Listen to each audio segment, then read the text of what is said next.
Muy buenas tardes, queridos amigos y amigas, y bienvenidos de nuevo todos y todas a vuestra casa del oráculo de Delfos 700. La reflexión de hoy va a ser breve, o eso espero, y está basada en un cuento zen que podemos recoger en el maravilloso libro de Tori de Melo, El canto del pájaro. Es un cuento ya muy famoso, muy conocido, muy clásico, la leyenda del general Nobunaga, y os lo leo primeramente y después os comento por qué lo hemos titulado a este vídeo El poder de la convicción. Bueno, lo vais a ver muy claramente en cuanto escuchéis el cuento. Dice así: el destino en una moneda. El gran general Nobunaga... De verdad. Muy buenas tardes, amigos y amigas, y bienvenidos de nuevo todos y todas a vuestra casa del oráculo de Delfos 700. El vídeo de hoy, que esperemos que sea breve, lo hemos titulado El poder de la convicción, y va a ser un breve y modesto comentario sobre un magnífico cuento muy antiguo, un cuento zen, que aparece en el maravilloso libro de Anthony de Melo, conocido más familiarmente como Tori de Melo, y que es el libro del canto del pájaro, que posiblemente algún día presentemos. Este cuento es muy antiguo, es muy conocido, muy clásico, y se llama El destino en una moneda. Procedo a leerlo. El gran general japonés Nobunaga decidió atacar a pesar de que solo contaba con un soldado por cada 10 del ejército enemigo. Él estaba seguro de vencer, pero sus soldados abrigaban muchas dudas. Cuando marchaban hacia el combate, se detuvieron en un santuario sintoísta. Después de orar en dicho santuario, Nobunaga salió afuera y dijo: «Ahora voy a echar una moneda al aire. Si sale cara, venceremos. Si sale cruz, seremos derrotados. El destino nos revelará su rostro». Lanzó la moneda y salió cara. Los soldados se llenaron de tal ansia de luchar, de tal ilusión, que no encontraron ninguna dificultad para vencer. Al día siguiente, un ayudante le dijo al general Nobunaga: «Desde luego, nadie puede cambiar el rostro del destino». «Exacto», le replicó Nobunaga, mientras le mostraba una moneda falsa que tenía cara por ambos lados. Bien, como os decía, este es un cuento antiguo, muy clásico, que se ha utilizado montones de veces en muchísimos contextos, tanto a nivel de psicología o de filosofía como de espiritualidad. Y yo creo que el cuento, como se dice algunas veces irónicamente de algunos chistes, se cuenta solo, ¿no? No necesita demasiada explicación. De todas maneras lo he elegido porque para mí tiene una gran belleza, además de una enorme carga de profundidad. Está además contextualizado en un fondo cultural hinduista, en un fondo cultural de una cultura, de una tradición religiosa en la que, en fin, pues muchas personas creen que hay algunos sortilegios, algunos ritos para adivinar el destino. Eso es más fácil quizás entenderlo empáticamente en Oriente que aquí en Occidente, pero da igual porque no deja de ser un cuento. Entonces nosotros lo podemos interpretar desde este carácter simbólico o mítico, pero intentando leer o interpretar entre líneas el trasfondo que nos quiere mostrar y al que nos quiere invitar, y que eso siempre estará disponible ahí. Muchos dirán, bueno, precisamente porque es un cuento no hay por qué darle tampoco mayor importancia ni mayor credibilidad, pero yo prefiero en este sentido acogerme a aquel viejo proverbio zen también, que decía que la distancia más corta entre el hombre y la verdad es un cuento. Es decir, lo que nos interesa no es nunca el significante, que eso da igual, y cada cultura tendrá su ropaje y tendrá sus adornos y sus literaturas, sus narrativas y lo que sea. Lo que nos interesa es el significado profundo. Y ahí yo estoy absolutamente convencido. Cuando digo esto, además, no me gusta la expresión porque parece que es algo que se dice cuando uno tiene que creer en algo. Y no es que esté absolutamente convencido porque tenga que creer en eso, es que quiero deciros que yo doy fe de la realidad absoluta e indudable de esto que transmite este cuento. Que el poder de la convicción, para lo bueno y para lo malo, es algo absolutamente definitivo y es algo, como diríamos, bastante determinante. Digo bastante en vez de decir inexorablemente o absolutamente, porque claro, en la vida siempre hay excepciones para todo, y basta que en cualquier momento, por algún tipo de factor que desconozcamos, alguna vez o minoritariamente o excepcionalmente pueda no suceder las cosas conforme lo estamos diciendo o según nuestros acertos, para que alguien pueda decir, bueno, pues es todo falso y es todo falaz y es todo nunca mejor dicho, un cuento o esto no son más que mitologías o que supersticiones.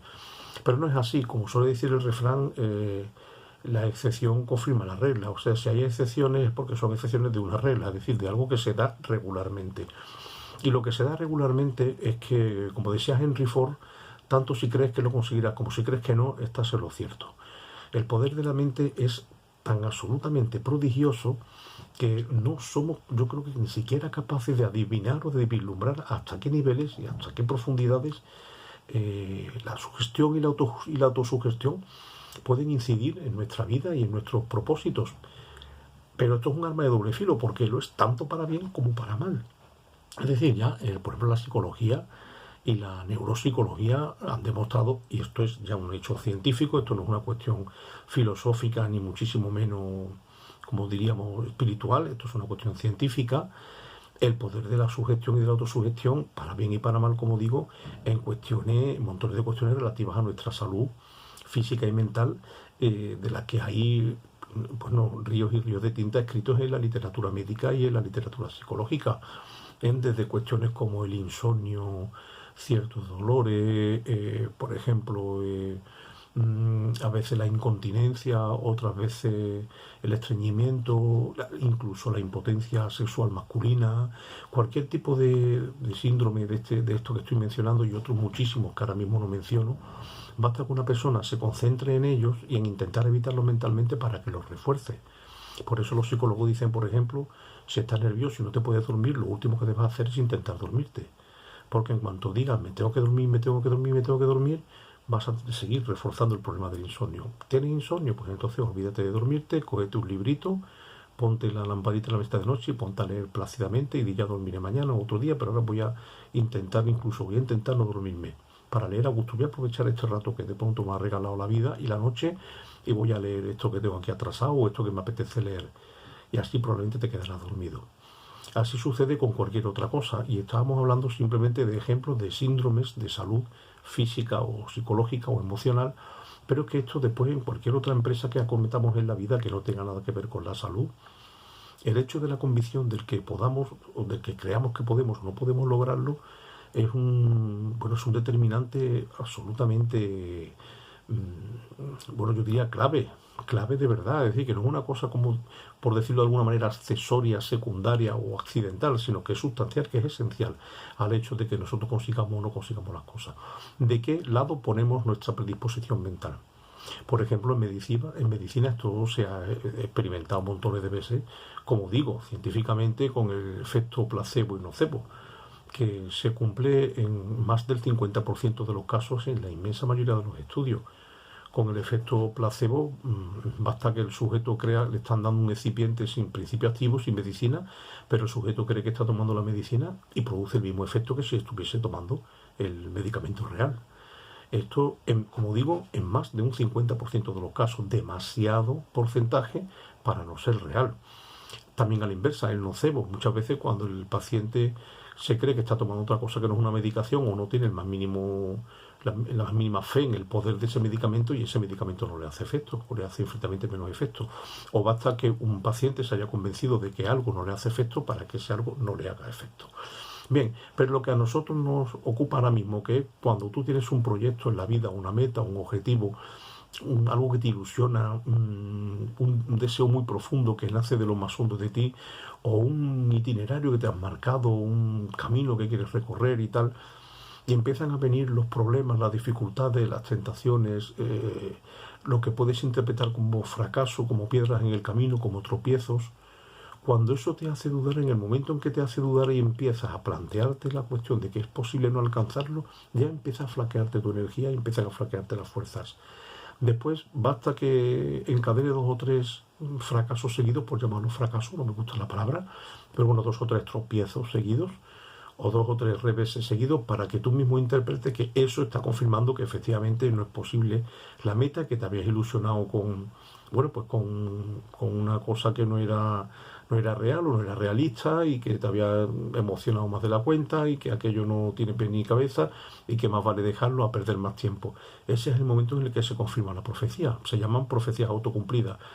Tú piensas que no lo vas a lograr, el retraso en el logro confirma tu expectativa negativa de que no lo vas a lograr y lo consideras como una prueba y por tanto desistes, dejas de intentarlo y al final dices, ve, llevaba razón, no lo he conseguido. Pero claro, es un autoengaño, no lo has conseguido porque en el momento dado del camino has dejado de seguir caminando. Entonces es imposible que lo consigas. Pero como decía una vieja amiga mía, yo frente a esto tengo un antídoto muy sencillo, el de los 3 infinitivos, que es insistir, persistir y resistir, pero nunca, nunca jamás desistir.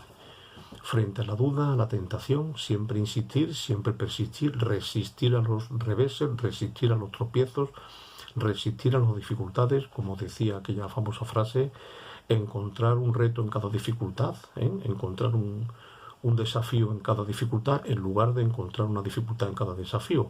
Y entonces alargar 1 metro más el camino. Si crees que ya tenías que llegar a la meta y no lo has logrado, pues alarga 1 metro más tu camino, tu recorrido, pero convéncete de que si tú no tiras la toalla, eso es un hecho.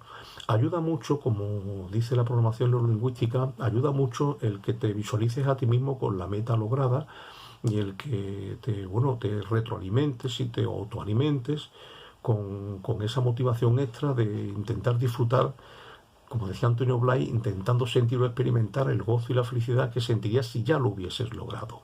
Si tú consigues experimentar este gozo y esta alegría, es que esa felicidad y esa alegría y esa energía ya de alguna manera están dentro de ti. Intenta alimentarte a partir de esa ilusión en vez de alimentarte negativamente de la desilusión, de la desesperanza, del pesimismo y del echarle cuenta a esas voces negras que te dicen no lo vas a lograr. Porque, repito, como decía Henry Ford, tanto si crees que lo lograrás como si crees que no, vas a acertar.